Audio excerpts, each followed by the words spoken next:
मिला है उसका धन्यवाद करते हैं।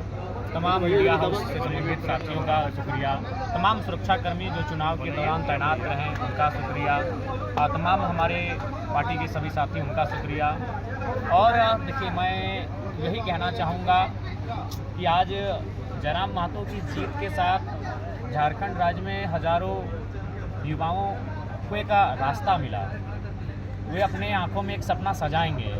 जयराम महतो एक साधारण मिट्टी से निकल कर आया बेटा, अगर विधानसभा तक जा सकता है तो वे भी जाएंगे। हाँ, ये बात रही कि हम लोगों ने कुछ बात मैं आपको कहना चाहूँगा। मैं 29 साल की उम्र में विधायक बना हूँ। मुझे मेरे विधायक बनने से लाखों लोगों को खुशी है, लेकिन इंटरनली अगर मेरे अंदर कोई विशेष भाव उत्पन्न नहीं हुआ है, क्योंकि मैंने इन 3 सालों में जनता के दुख दर्द तकलीफ को इतना देखा है कि मेरे अंदर जो कुछ भाव होते हैं उन भाव को भी मैं समझ नहीं पा रहा हूँ कि विधायक बनने की एक ललक होती है।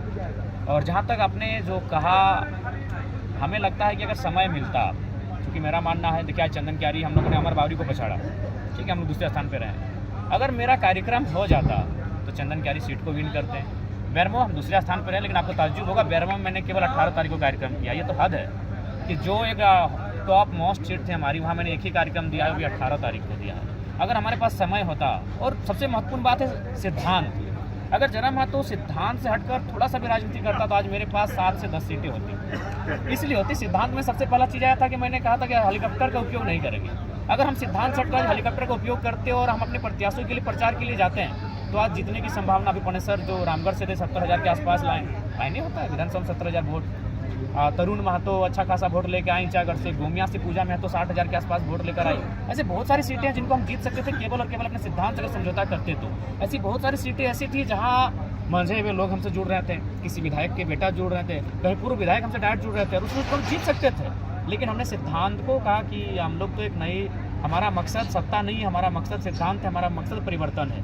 तो अगर जयराम महतो लीग से हटकर, सिद्धांत से हटकर अगर सत्ता के लिए राजनीति करता तो आज हम शायद सत्ता में होते हैं। क्योंकि अगर हम जितना बेहतर होते हैं उतना ये असेंबली होता, हंग असेंबली होता, और किसी के पास मेजोरिटी नहीं बन पाती। तो ये चीज़ें रही। अब जयराम महतो सत्ता पक्ष की राजनीति करेंगे या विपक्ष की भूमिका निभाएंगे? चूँकि जेएमएम कांग्रेस को प्रचंड बहुमत मिला है, 55 सीट मिला है, आप सिंगल जीते हैं, 25 इंडिया गठबंधन है, इंडिया गठबंधन है। तो मोदी का हम चमचा है क्या? हम इंडी बोलेंगे?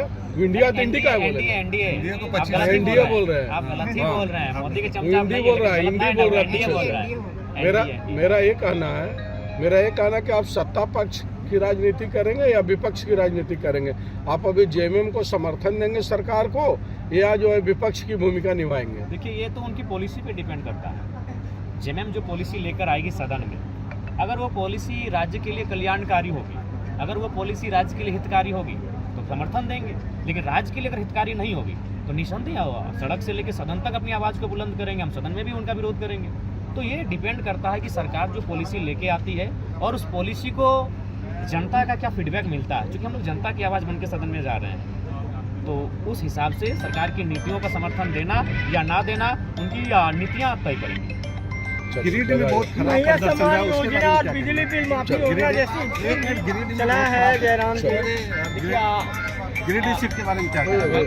देखिए, इसके लिए हम लोग मंथन करेंगे और कहाँ खामियां रही उन खामियों को हम लोग तराशेंगे और भविष्य में हम लोग मजबूती के साथ, क्योंकि हम लोग फ्यूचर हैं और फ्यूचर मान के चुनाव में आए थे और आशा करते हैं कि भविष्य जेएलके के साथ झारखंड का बेहतर। अभी आप विपक्ष में बैठने की योजना बना रहे हैं? हाँ, निसंदेह जो जनता